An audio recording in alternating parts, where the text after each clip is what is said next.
नमस्कार छात्रों, नवमहाराष्ट्र विद्यालय पंधरे से मैं श्री किशोर जमदाड़े आपका यहाँ स्वागत करता हूँ। चलिए आज हम विषय हिंदी व्याकरण में आज विशेषण तथा अविशेषण के भेद इसके ऊपर अध्ययन करेंगे। तो विशेषण किसे कहते हैं, विशेषण की परिभाषा क्या है, इसको पहले समझते हैं। जो विकारी शब्द संज्ञा या सर्वनाम शब्दों की विशेषता अर्थात उनके गुण, दोष, रूप, आकार और संख्या आदि का बोध कराते हैं, उन्हें विशेषण कहते हैं। विशेषण के जो उदाहरण है, ये उदाहरण के द्वारा हम स्पष्ट कर सकते हैं विशेषण किसे कहते हैं। रेखा बीमारी के कारण कमजोर हो गई, डॉक्टर ने बाह पर काला कपड़ा लपेटा। तुम बहुत भाग्यवान हो।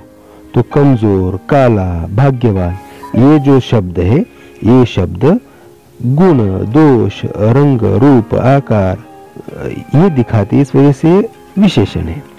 फिर विशेषण के प्रकार कौन कौन से हैं? तो विशेषण के प्रकार 4 हैं।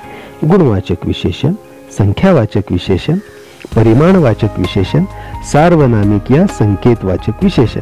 कुल 4 प्रकार है। उसमें जो पहला प्रकार है गुणवाचक विशेषण, उसकी परिभाषा देखते हैं।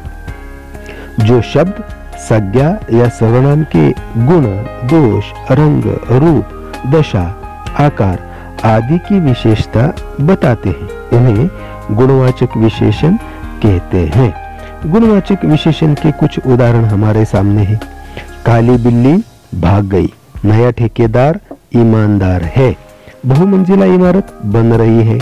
तो काली बिल्ली, बिल्ली कैसे है? काली, ठेकेदार कैसा है? ईमानदार, और इमारत कैसी है? बहुमंजिला। तो ये काली, ईमानदार और बहुमंजिला ये शब्द गुण दिखाते हैं, विशेषता दिखाते हैं, इस वजह से वे गुणवाचक विशेषण है। दूसरा प्रकार है संख्यावाचक विशेषण। संख्यावाचक विशेषण किसे कहते हैं? तो संख्यावाचक विशेषण जो शब्द संज्ञा या सर्वनाम की संख्या का बोध कराते उन्हें संख्यावाचक विशेषण कहते हैं। 10, 20, 100, 1000 आदि इस प्रकार से संख्या का बोध होता है। संख्यावाचक विशेषण के प्रकार 2 प्रकार है। पहला है निश्चित संख्यावाचक विशेषण और दूसरा प्रकार है अनिश्चित संख्यावाचक विशेषण। तो पहला जो प्रकार है निश्चित संख्यावाचक विशेषण, उसकी परिभाषा देखते हैं। जो शब्द संज्ञा या सर्वनाम की निश्चित संख्या का बोध कराते हैं, उन्हें निश्चित संख्यावाचक विशेषण कहते हैं। मतलब क्या है कि उस शब्द से निश्चित संख्या का बोध होता है। उदाहरणार्थ देखिएगा, कक्षा में 50 छात्र है। हर 7 दिन के बाद नाखून बढ़ जाते हैं। 5 साल बाद मैं गांव आया तो कक्षा में 50 छात्र हैं। 50, 7, 5 ये सभी शब्द जो है उस शब्द जो छात्र हो, दिन हो या साल हो, इनकी संख्या दिखाते तो संख्यावाचक विशेषण है। फिर दूसरा जो शब्द है प्रकार है वो अनिश्चित संख्यावाचक विशेषण। अनिश्चित संख्यावाचक विशेषण किसे कहते हैं?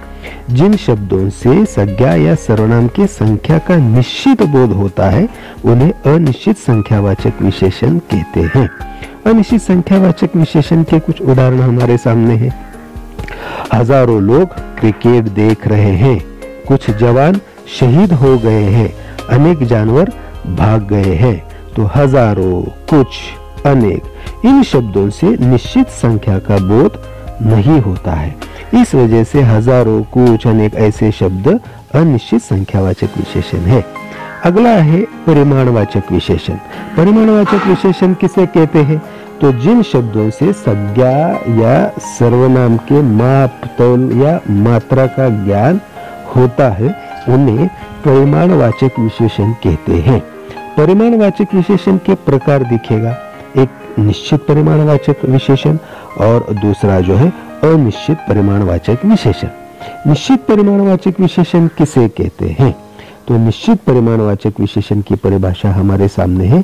जो शब्द संज्ञा या सर्वनाम की निश्चित मात्रा का बोध करते हैं, उन्हें निश्चित परिमाणवाचक विशेषण कहते हैं। परिमाण मतलब ये इकाई भी हम कह सकते हैं, माप भी कह सकते हैं, नाप कह सकते हैं। उदाहरण दिखेगा, उदाहरण हमारे सामने है। 1 लीटर दूध चाहिए, माँ ने 2 मीटर कपड़ा खरीदा।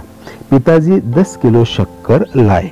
तो 1 1 लीटर माने 2 मीटर या 10 किलो, 1 लीटर, 2 मीटर, 10 किलो, ये सभी शब्द निश्चित परिमाण का बोध कराते हैं। अगला है अनिश्चित परिमाणवाचक विशेषण। उसकी परिभाषा है जिन शब्दों से संज्ञा या सर्वनाम की निश्चित मात्रा का बोध नहीं होता है उन्हें अनिश्चित परिमाणवाचक विशेषण कहते हैं। अनिश्चित मतलब जिस शब्द से परिमाण का निश्चित ऐसा बोध नहीं होता है। अब उदाहरण देखिएगा। उदाहरण हमारे सामने है थोड़ा पानी ले आना, चावल में नमक ज्यादा है, मेरे मित्र का घर कुछ ही मीटर दूर है। तो थोड़ा, ज्यादा, कुछ ऐसे जो शब्द है इससे निश्चित परिमाण का बोध नहीं होता है, इस वजह से ये अनिश्चित परिमाणवाचक विशेषण है। और अंतिम जो है सार्वनामिक या संकेतवाचक विशेषण किसे कहते हैं? तो उसकी परिभाषा हमारे सामने है। जो सर्वनाम शब्द किसी संज्ञा से पहले आकर उसकी विशेषता बताते हैं या संकेत करते हैं उन्हें सार्वनामिक या संकेतवाचक विशेषण कहते हैं। अब उदाहरण देखिएगा। उदाहरण हमारे सामने है उस पंखे को बंद कर दो, वह गणेश मंदिर है, कोई बच्चा रो रहा है। तो उस, वह, कोई, ये सभी शब्द जो है ये कोई संकेत करते हैं, इशारा करते हैं। तो इस वजह से ये संकेतवाचक या सार्वनामिक विशेषण कहलाए जा सकते हैं। तो इस प्रकार से आज हमने जो है विशेषण तथा विशेषण के भेद इसके बारे में चर्चा की। आशा करता हूँ आपको ये वीडियो पसंद आया होगा। तो ये वीडियो देखने के लिए सबको धन्यवाद, नमस्कार, फिर से एक बार शुक्रिया।